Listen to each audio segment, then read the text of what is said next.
আমার ঘর আজকে খালি খালি লাগতেছে না, অল্প পর্দা সব উঠাইছি না, তো খালি দরজার পর্দা উঠাইতেছি। আর ওই যে ফুলগুলা সবগুলা ধুয়ে দিছি। এইখানে সব কিছু নামানো হচ্ছে। এই যে সব কিছু মুছে মুছে প্যাকেট করা হবে। অন্য দিনের মতো না, আজকে হচ্ছে আমার ঘর দর গুছ গাছের জন্য সব কিছু খোলা। সব কিছু এখনো খুলি নাই, মোটামুটি হালকা পাতলা এক দুইটা জিনিস খুলছি, তাতেই মনে হয় যে ফাঁকা ঘর ফাঁকা। তো আমরা বাসা চেঞ্জ করতে যাচ্ছি, শুধু আজকে এই রুমটা ধরলাম, এই রুমের। আর এই যে ফুল টুল বরাবরের মতোই একদম ধুয়ে ফ্রেশ করে রেখে দিব শুকায়, এইগুলো আর এই বাসায় টানাবো না। আর আমি একটু বস্তার ভিতরে একটা ক্যাবিনেট খুলছি, এই যে ড্রয়িং রুমের ক্যাবিনেটটা খুলে বস্তার ভিতরে সব ঢুকাইছি।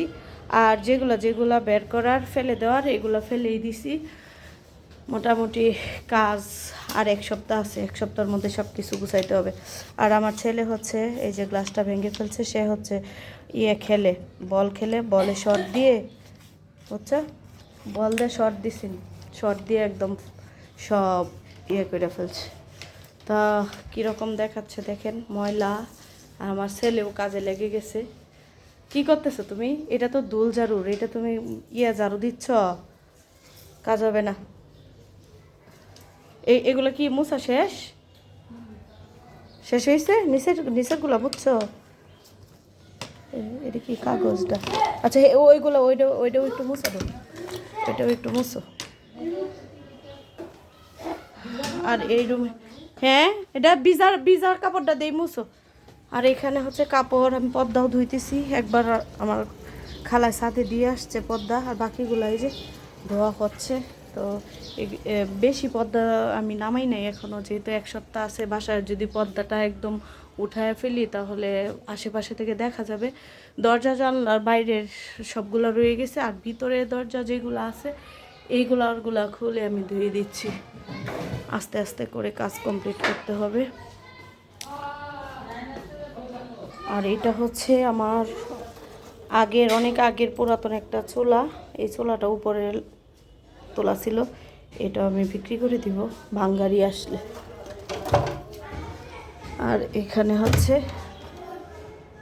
আমার খালার জন্য এই যে এক বস্তা তুলা বের হয়েছে, উপরে ছিল। আর এখানে বালতি ভাঙ্গা এইসব শুরু হয়েছে, বুঝছো? বের করা শুরু হয়েছে, আরও অনেক কিছু বের হইব। এইটার ভিতরে বেশি, এই ডেস্কের ভিতরে অনেক আছে জিনিসপত্র। কি দেখবা? আজকে যেহেতু মানে অন্য কাজে ব্যস্ত, সেই কারণে আজকে রাতের তরকারি দিয়েই আমি কাটায় ফেলবো। আর হচ্ছে সকালবেলা ভাত রান্না করছি, সকালবেলা আমি এই যে আমার হাজব্যান্ডকে খাওয়াই দিছি, সেই কারণে ভাতও রান্না করে রাখছি, বেশি করে রান্না করছি। আর একটু শুটকি তরকারি আছে। আর বিকালবেলা একটু রান্না বান্না করবো, এখন আর করবো না। দুধ ভাত, হ্যাঁ হ্যাঁ আচ্ছা দুধ ভাত দিব, তোমরা আজকে দুধ ভাত খাইবা।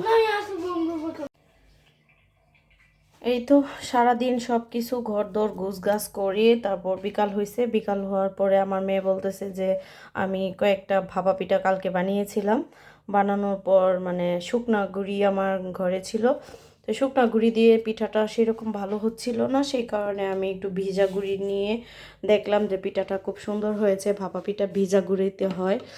তো ভাবছি আমি মুখ ফুসকে বলছি যে কালকে আবার ট্রাই করব, কিন্তু আমার ঘরে আজকে যেই পরিমাণে মানে কাজ জমে গেছে, তো সব কাজ করে আমি একটু বসছি। বসার পরে আমার মেয়ে বলতেছে যে আম্মু কালকে কিন্তু বলছিলা পিঠা বানাবা, তুমি পিঠা কি বানাবা না? তো ভাবলাম যে মেয়েটা যেহেতু খেতে মন চাচ্ছে হয়তো, তো সেই কারণে হচ্ছে আমি এখানে আবারও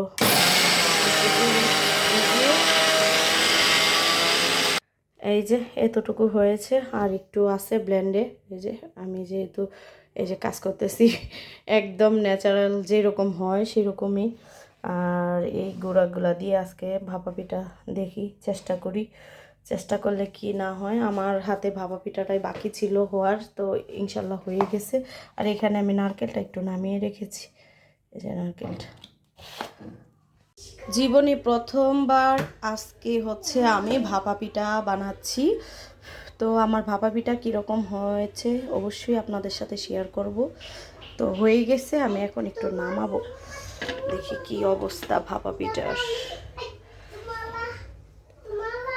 যাক মাশাল্লাহ, আমার আম্মু আসলে সবসময় আমি আমার আম্মুর কাছে ভাপা পিঠাটা খেতে চাই, কারণ আমি কখনোই ভাপা পিঠা ট্রাই করি নাই, হয় নাই। তো আজকে আমি অল্প কয়েকটা করে ভাপা পিঠা ট্রাই করলাম যে পারি কি না। আর এই শাঁসটা আমি কিনে রেখেছি আমার হচ্ছে এখানে মাটির যেই ইয়েগুলো বিক্রি করে ওনার কাছ থেকে। তো দেখতেই পাচ্ছেন আমার ভাপা পিঠাটা মাশাল্লাহ অনেক সুন্দর হয়েছে। এটা আমার টানের জন্য খুলে গেছে। আর আমি ভাপা পিঠা করলে সবসময় একটু গুড় বেশি খাই, আর গুড় নারকেল সব কিছু বেশি বেশি হইলে অনেক মজা লাগে। তো আমার ভিডিওটা কেমন লেগেছে অবশ্যই জানাবেন। এই যে দেখেন কত ইয়ামি ইয়ামি